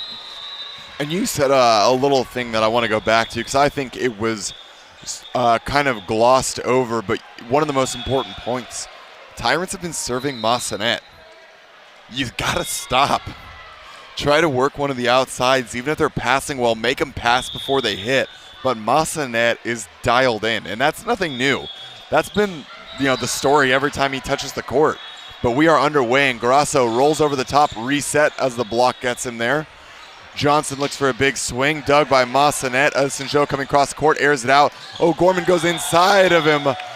And there's a traffic jam on the side of the LA Blaze, but they navigate that oh so perfectly in a way that gets them a kill against Texas Tyrants. Anyone that lives in LA or knows what driving in LA is like, they're used to those traffic jams, and these guys are no exception to that, I'm sure. Guzman goes for the deep float, puts it on Robinson, set to the outside, and Johnson hammers down the line, finds a kill there. That's a nice swing by Tim Johnson there. Kind of hangs, looks like he's going to hit line, and then looks like he's hitting angle with the shoulders and turns that arm line for a good kill down the line.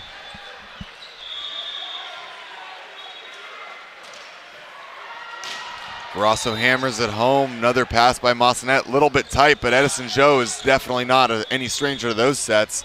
Grasso now rolls it once again. Another reset. Grasso takes second ball to Johnson. Goes outside, and Johnson hit. Quinones not ready to cover that ball, to the dismay of several of his teammates. But that is a great blocking move there from LA Blaze. Yeah, if you're not hitting, if you didn't get set, your responsibility is to cover your teammate. That ball's got to get come up. Now, you're not going to cover every ball, I get it. You're definitely not going to cover the absolute stuff downs that we see in this league, but if the ball comes 7, 8, 9 feet off the net, that's got to get picked up and covered. Absolutely the case, and now it's going to go back to Johnson. Not going to block him twice. That's a huge swing that he goes into the corner, and that ball is well in the court.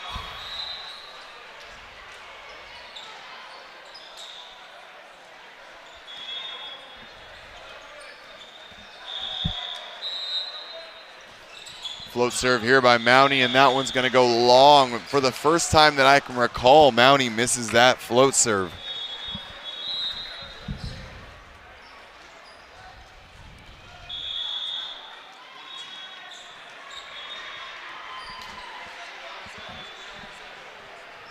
Morales now with a big jump serve. Puts a little side spin, a little funk on that one, and it just goes out. Anthony Robinson, way to play a little schoolyard dodgeball to get out of the way and let that one go out of bounds. That's how you dodge right there. Dodge, the 5 Ds of dodgeball: dodge, duck, dip, dive, and dodge. Now Johnson goes up. Ooh, uncharacteristic miss into the net. Not the look he wanted.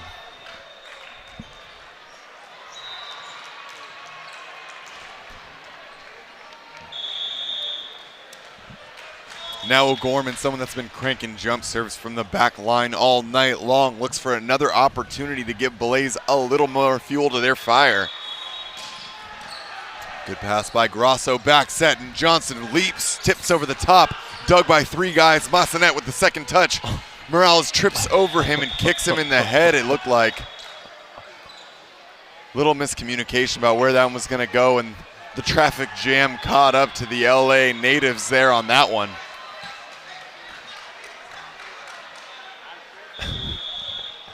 You don't hit Massanet too hard.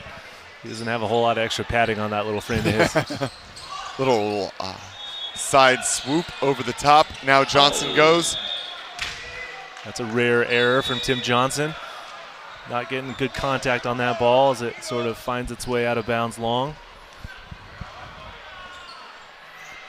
Jonathan Rodriguez already picked up his first ace last game, and he's going to see if he can get another one here. He was able to get that ace on Riviera, the libero, as well. Riviera ready for that one this time, and Lovett cranks that ball into the double block of Guzman, and Nieves able to score a point there for the Texas Tyrants, bringing us to a tied up 5-5.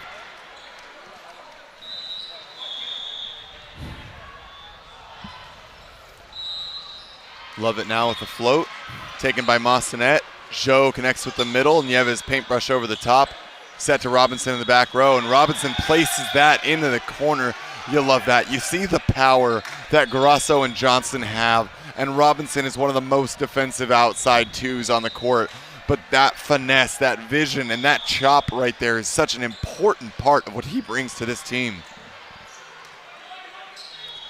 Quick set to the outside, dug there by Lovett.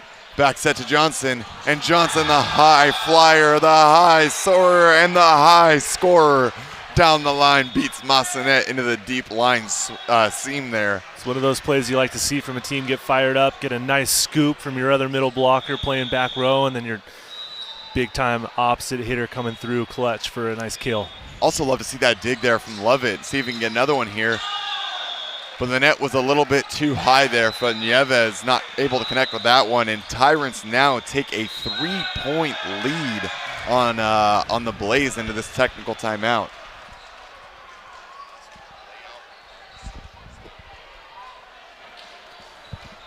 Coming into this technical timeout, the Tyrants are definitely in a good place, that they're at a 3-point lead. And if you guys are not sure how to follow the adventures of the NBA, make sure to check us out at NBAUSA.com, NBAUSA on Instagram. And if you're watching this on YouTube, make sure to hit that like button down below, subscribe to the channel, and check us out as we come back. One more match tonight and 5 more tomorrow. We'll also be back in just 2 weeks for event number 3 in San Bernardino, leading us into that final piece, event number 4, the playoffs, once again in San Bernardino in July. Definitely a lot coming your way. We provide a lot of weekly updates on the YouTube channel through our YouTube series, Quest for the Cup. You don't want to miss out on those. So a lot of opportunities to get involved with not only the league, but some of your favorite teams. And if you're not sure where they're at, check it out on NBA USA. You can see both conferences as well as a little map where those teams are at. Find your local team and be sure to support them and check them out.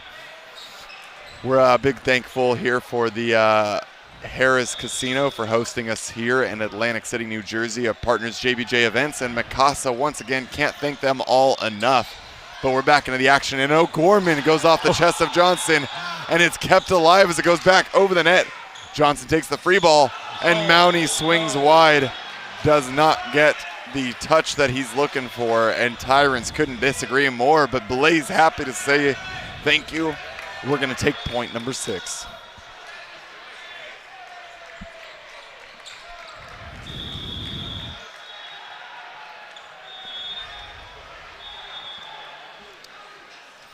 Show with a float serve to Robinson. Quick set outside to Grasso, hand dug by O'Gorman. And that one's going to go off the block of Quinones and Mountie. A nice point for Johnson there. Or, sorry, a nice dig attempt, but a great point there for the side of the LA Blaze. A little tongue-tied there. Blaze making a great run to get back into this, 7-8. Set outside to Grasso, big swing covered in the deep court by Robinson, and another attempt. This one's going to squeak through, and down the line is Grasso for a kill, opening them back up to a 2-point lead.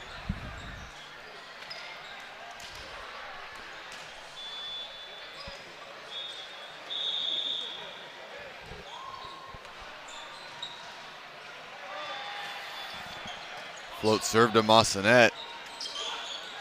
And now a jam down the line. Robinson tripping and stumbling, off balance for 15 feet, but unrelenting and unwilling to give up on that ball. O'Gorman with some great vision there to jam that one down the line.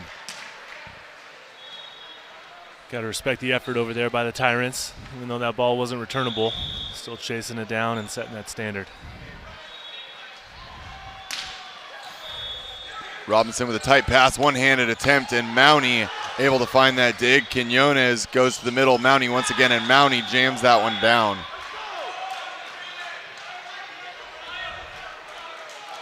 Very active arm there from Mountie, using that to jam that ball down real quick and gets the point for him.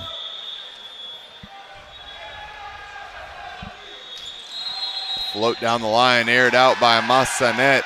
Was that an out of rotation call? Yes, it was. In-serve receive, that's tough. That one stings a little bit. You never want to get called on out of rotation. I'm not too sure which player was out of rotation, but down referee noticed it and called out that violation. Edison Show goes back to the middle, and that's a kill off of Real Vieira, unable to come up with a dig for one of the first times tonight. You know, you said that one stings, and in case you don't know, up next we've got the Utah Stingers taking on Team Freedom in a huge match to end the night, and that one's going to be a great matchup, I'm sure. The Hometown Heroes and Team Freedom, so stay tuned after that.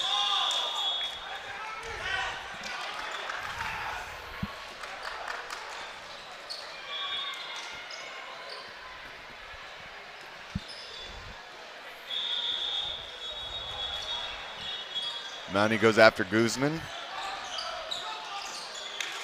Reset here by the Blaze, and they go to the middle. That one's going to be dug by Quinones. Love it with the back dump from the middle. Wow, the middle blocker just decides to pull out the fake double handset with the reverse dump. You love to see the creativity. Number 22, Austin Lovett, making it work for him. A San Jose, California native, went to West Virginia, finding a way to get crafty and creative. High swing here, reset, and a little ping pong action, not able to be picked back up by the Tyrants.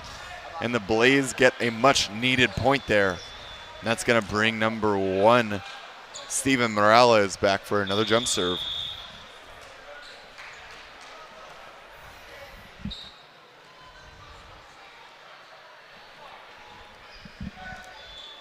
Morales hammers a serve at Robinson. Wow, a huge set from off the net, dug by Blaze. Pablo Guzman puts it tight. O'Gorman tries to save it, but that is just far too aggressive of an attempt for what they were wanting. You've got to air that out, put it in the court, and let O'Gorman get an approach inside and get after that. Unforced error there. Yeah, just a little bit overly aggressive. I like the idea, but the execution, unfortunately, wasn't quite there on that one. And now we're going to see that double sub. Isaiah Faji coming in with Daniel Jacobs to replace the duo of Quinones and Johnson. Oh no, another out of rotation by the Blaze.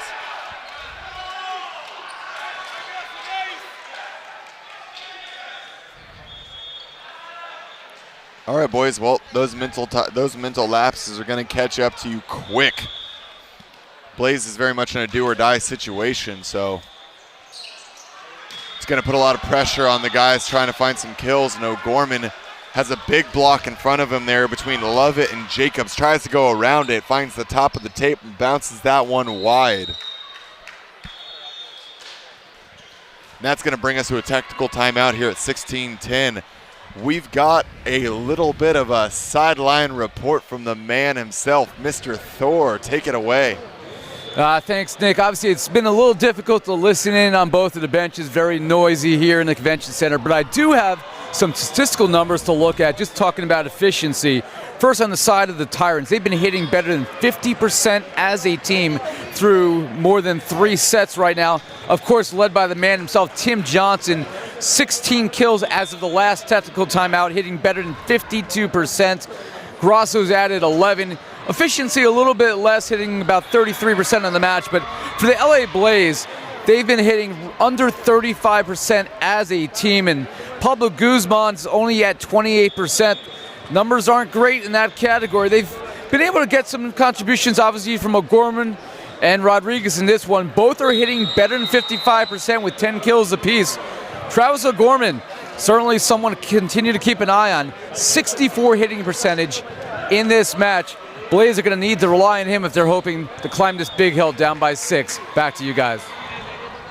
Wow, thank you so much. Hearing those numbers really helps paint the picture from the numbers end, and hearing 16 kills from Johnson I think is certainly no surprise, but that doesn't make it any less impressive. 16 kills, you know, halfway through the 4th set. He's averaging 4 kills a set. That is impressive.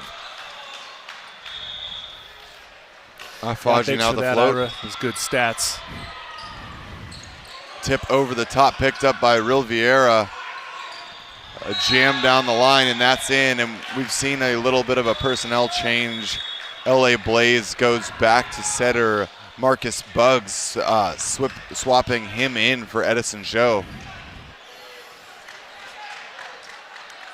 Interesting timing on that choice for Bugs to come in and set, but well, he connects with Rodriguez there, and we saw it before when Blaze wanted to mount a comeback.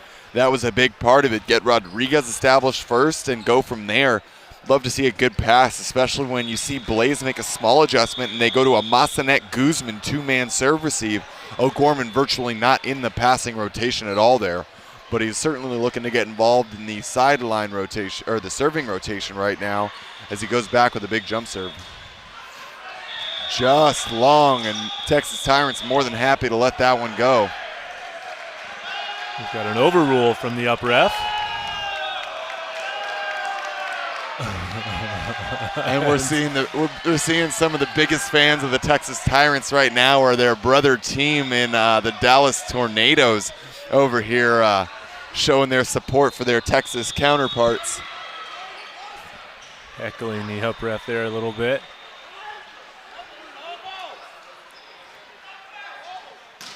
O'Gorman back at it. Grasso off the ceiling. Real Vieira is going to have to find that, and free ball over from Lovett. Taking about Rodriguez outside to Pablo Guzman, who hammers that ball off the double block of Robinson and Guzman, or Lovett, sorry. It's all right, Nick. You're doing a great job. It's been a long day. It's been everyone's determined to go the distance.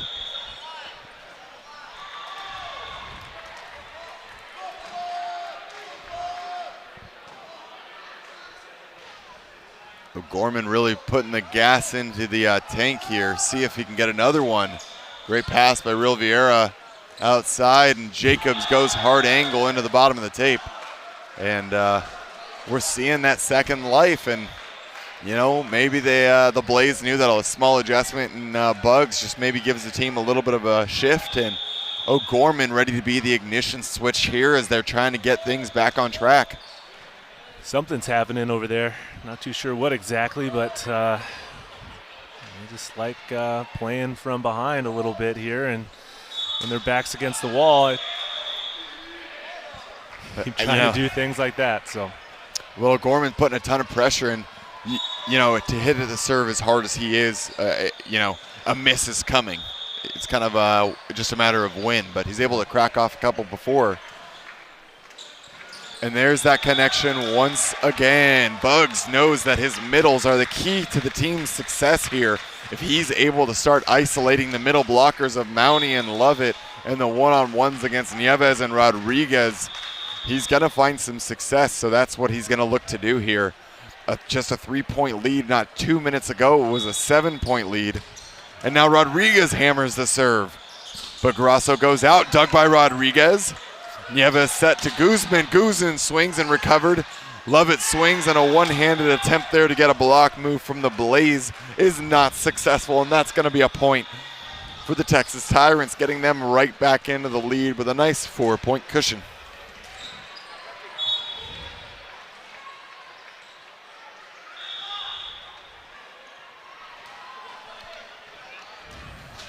Lovett goes cross court, gets Massanet on his back foot. Guzman goes for the wipe and is successful. Able to challenge the hands exactly the way he wants. And now Daniel Jacobs and Isaiah Afaji about to rotate back, so we expect to see the double sub coming right back out with Quinones and Johnson making their return.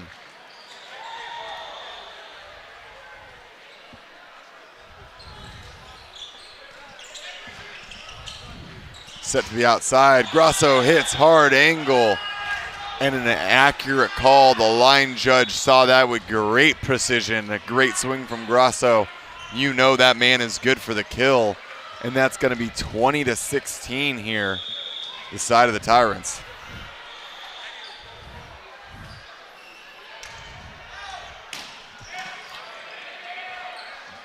Set backside to Guzman. High hands. Robinson tracks it down. Jacobs there to pick it up. And going to be set over by Afaji. Back set once again, but the one-on-one, Pablo Guzman denied by Gianluca Grasso. And if you don't know his number yet, it's because you simply haven't watched the Tyrants play. Number 9 is a man to watch and a man on fire. What a critical block there for the one-on-one. Wow. You're right, Nick. Wow, that's all you can say. That was a great move by Gian there. Got right in front of Guzman, then kind of dove into that angle last minute there and was able to seal it down and shut down Pablo Guzman's attempt to give them their 21st point and go into a nice timeout call by the Blaze. A quick little regroup session here and see what they can do before maybe possibly going down in 4 games here, but still a little ways to go. You know, we talk so much about the guys that have a versatility of experience in volleyball, and Guzman's one of those guys that missed the first event training to play beach for the Puerto Rican national team, potentially making a run for the Olympics. And that's where he's so rarely blocked because he has such incredible court vision. So getting that one-on-one is truly a rarity. And now we're going to see that double sub undone. Daniel Jacobs off on a server to get a lot of pressure put in, so they left him for that opportunity. But he's going to exit with Quinones returning, and Afaji exits for Tim Johnson. Number 17 and number 10 back in the rotation for the white and orange.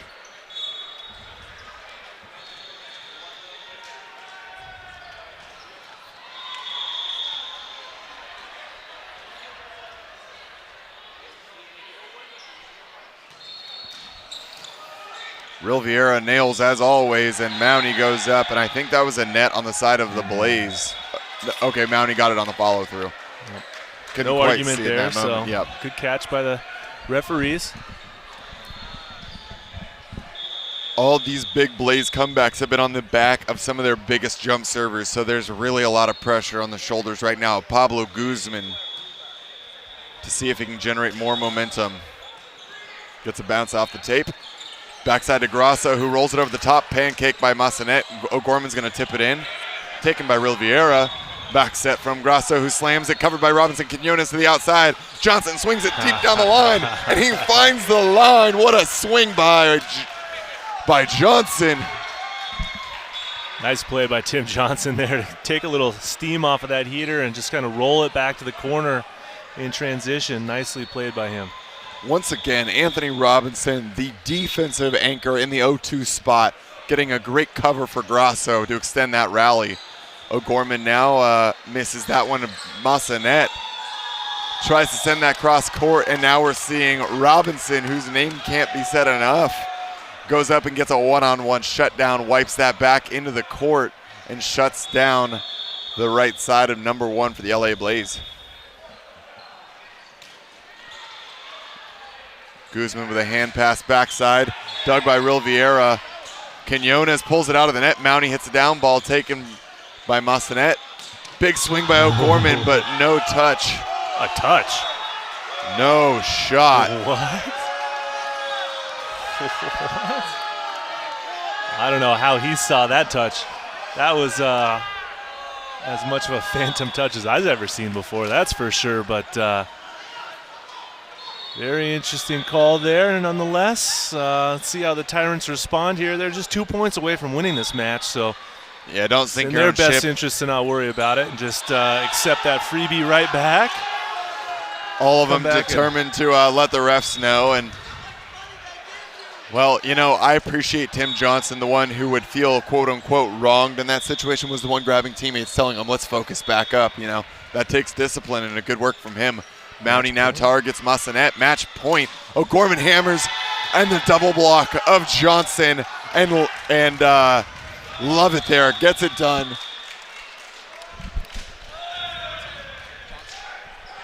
What a huge win, and that's going to be a win for the Tyrants in 4. And honestly, a win in 4 is just as important because that's going to get them 3 points all the same. And in the conference head-to-head, that's going to pull them ahead. Yeah, very, very important win for the Tyrants. We talked about it earlier on in the broadcast, and that's going to help them, you know, as they finish out weekend number 2. Both teams will have a very important match tomorrow, but from this point on, every match is important in terms of seeding and how they finish the regular season going into that 4th event in a few weeks coming up. Yep, and we had a little delay to get this match started because we've had matches go 5, 5, and 4.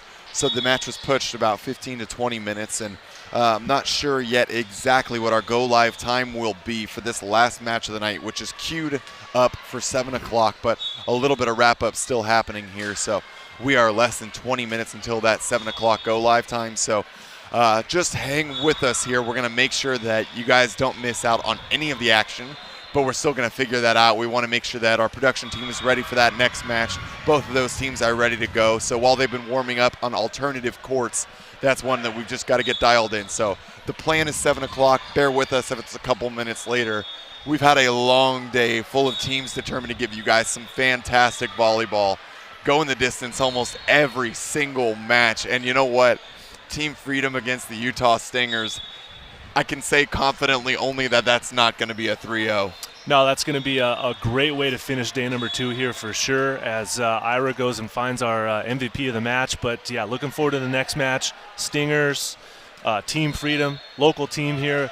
Expecting to see quite a crowd come back for that game as well, and see if Team Freedom can repeat another win today like they did last night. And it should be a very exciting game for sure.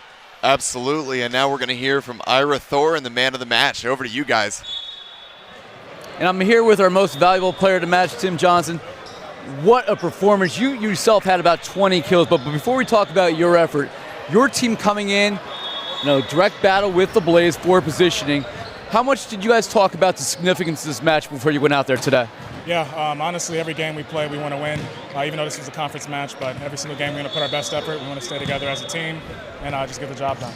It really looks like the team has started to kind of build more of a chemistry this weekend, playing much better in our first 2 matches.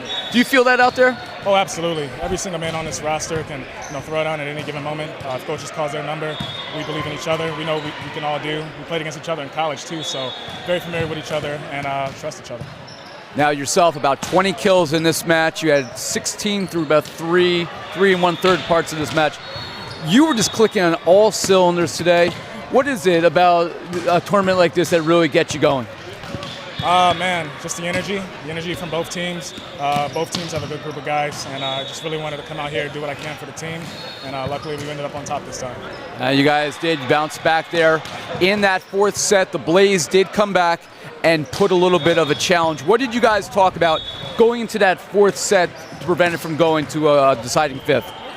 Just play our game, stay focused, control the pace of the match, and just honestly play our game and let the rest work out for itself.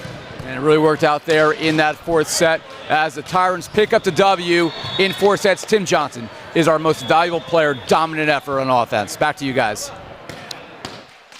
Great to hear confident words from a confident hitter, such an integral part of the offense of the now 3-2 Texas Tyrants. They are making a run for sure. That was an important win. But that's going to do it for here. We'll be back shortly, so stay tuned. Once again, follow, like, and subscribe so you know exactly when we're going live. Make sure to hit that bell as well. You'll get an alert, and we'll be right back here shortly. See you then.